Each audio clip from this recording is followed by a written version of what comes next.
Have you ever wondered why you bought something you didn't need just because the salesperson was friendly? Or why you felt an overwhelming urge to say yes to a request you actually wanted to decline? You weren't being weak, you were being hacked. Today, we're opening the window into the 6 psychological triggers that control almost every human interaction. By the end of this video, you won't just recognize these weapons of influence, you'll know exactly how to use them. In 1984, Dr. Robert Cialdini released a groundbreaking study on why people say yes. He identified 6 universal principles that govern social influence. These aren't just theories, they are biological shortcuts our brains use to make decisions quickly.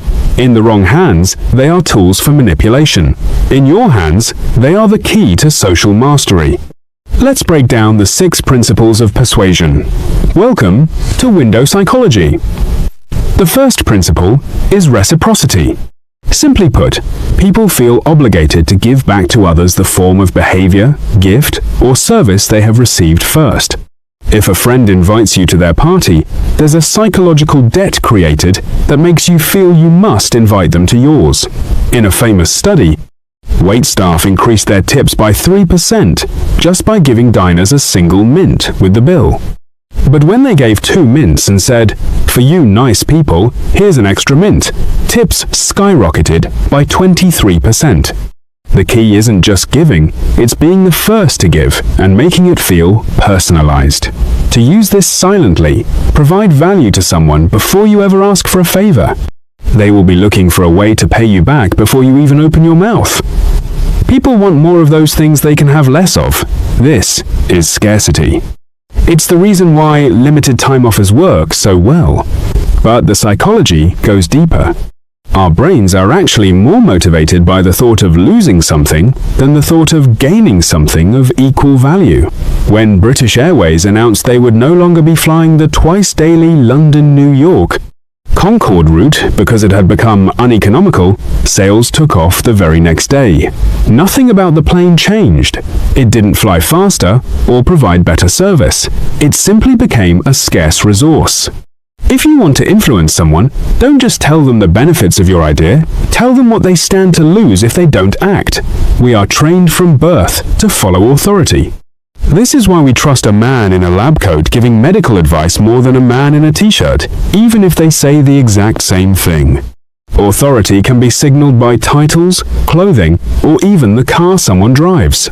Interestingly, you don't have to brag about your own authority to use this.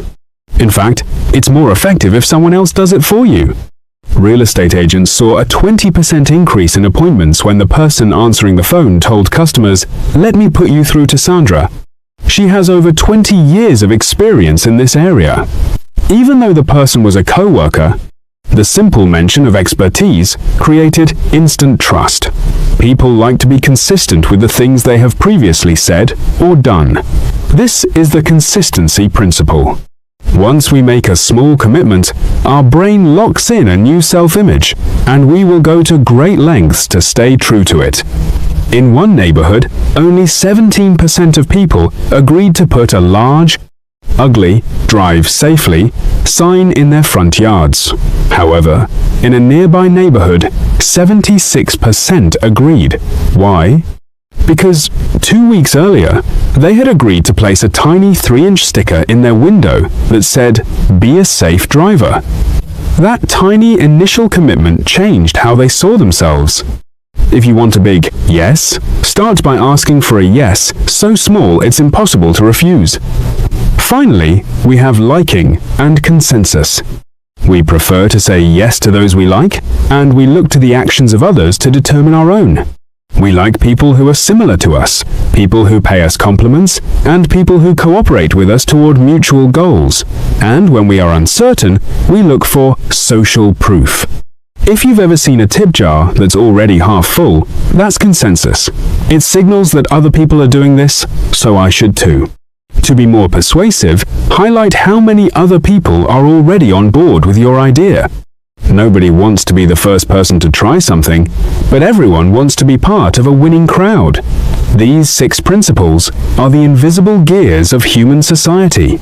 Once you see them, you'll notice them everywhere, from car dealerships to your own dinner table.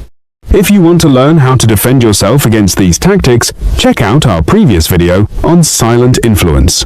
I have a challenge for you. In the comments below, tell me which of these principles you've seen someone use on you recently. Was it scarcity? Reciprocity? Let's talk about it. Let's talk about it. And if you want to keep peering through the window of the human mind, hit that subscribe button and join us. Knowledge is the only defense against manipulation.